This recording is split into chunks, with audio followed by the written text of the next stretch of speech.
Hello my YouTube family. Welcome to my channel. पिछली video में मैंने बताया था कि हाउसवाइफ्स घर बैठे पैसे कैसे कमा सकती हैं। आज का वीडियो वैसी हाउसवाइफ के लिए है जो गवर्नमेंट जॉब की प्रिपरेशन करना चाहती हैं और वो घर पे ही रह के कैसे पढ़ाई कर सकती हैं। इससे रिलेटेड बातें मैं बताऊंगी। फ्रेंड्स, अगर आपने ठान लिया है कि मैं घर से ही प्रिपरेशन करूंगी तो आप बिल्कुल कर सकती हैं। बस सही स्ट्रैटेजी और टाइम मैनेजमेंट करने आना चाहिए। फ्रेंड्स, सेल्फ स्टडी के लिए सबसे ज़रूरी चीज़ है सिलेबस।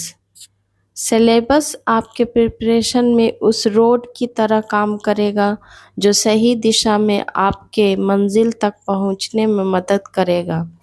फ्रेंड्स, तो आप जिस भी एग्ज़ाम का प्रिपरेशन करना चाहते हो, चाहे वो एसएससी हो, रेलवे हो, बैंकिंग हो या यूपीएससी या कोई भी कॉम्पिटिटिव एग्ज़ाम हो, सबसे पहला स्टेप है उसका सिलेबस आपके पास होना चाहिए। तो आज ही आप अपने मोबाइल में ही सिलेबस डाउनलोड कर लो।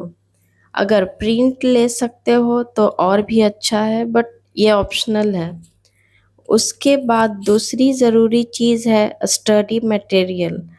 स्टडी मटेरियल कहने का ये मतलब नहीं है कि आप मार्केट जाओ और ढेर सारी बुक्स खरीद के ले आओ या ऑनलाइन बहुत सारी बुक्स ऑर्डर कर देनी है।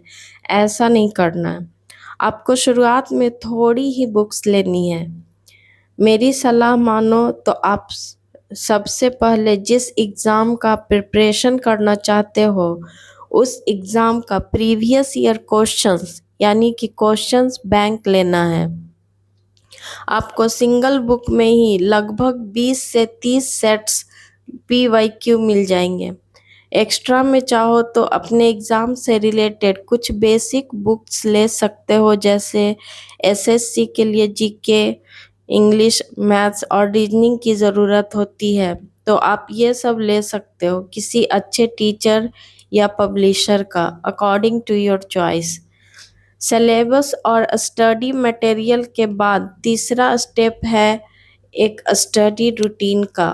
अब कुछ लोग रूटीन के नाम पे जोश में आके 8-8 घंटे पढ़ने का रूटीन बना लेते हैं और 1 से 2 दिन में ही सारा जोश खत्म हो जाता है। फिर बहाने बनाते हैं, बहुत मुश्किल है पढ़ना, टाइम नहीं मैनेज होता है, बहुत थक जाते हैं और भी ना जाने क्या क्या। अकॉर्डिंग टू माई एक्सपीरियंस, आप सब शुरुआत में अगर 1 घंटा भी पढ़ लेते हो पूरे कंसंट्रेशन के साथ तो ये बहुत बड़ी बात है। रही बात रूटीन की, तो आपको धीरे धीरे बाकी के काम के साथ मैनेज करते हुए टाइम निकालना पड़ेगा। मान लो आज आप घर के काम करने के बाद 1 घंटा पढ़ लिया तो कल आपको कोशिश ये करना है कि आधे घंटे और टाइम निकाल सकें, और इस तरह आपको खुद ही पता चल जाएगा कि आप कहाँ कहाँ टाइम निकाल सकती हैं। फ्रेंड्स, ये बातें सिर्फ आप ही बता सकते हो कि आपको कहाँ टाइम बचाना है, क्योंकि हर किसी का वर्क और प्रायोरिटी अलग अलग होता है। मैं सिर्फ आपको गाइड कर सकती हूँ। जैसे मुझे पढ़ना है, लेकिन मैं एक वर्किंग वुमेन हूँ तो दिन में मेरा सारा टाइम ऑफिस और कुकिंग में और बच्चों के पढ़ाने में लग जाते हैं। तो मैं क्या करती हूँ, मैं सुबह उठकर पढ़ लेती हूँ। मैं डेली मॉर्निंग 3 to 4 AM तक उठ जाती हूँ और सबसे पहले अपनी पढ़ाई को प्रायोरिटी देते हुए अपनी पढ़ाई पूरी करती हूँ। उसके बाद ब्रेकफास्ट और लंच बनाना होता है और बाकी के काम करके 10 बजे ऑफिस चली जाती हूँ। फिर शाम को बच्चों की स्टडी और डिनर बनाती हूँ। तो मेरा पूरा दिन बहुत ही बिजी शेड्यूल रहता है।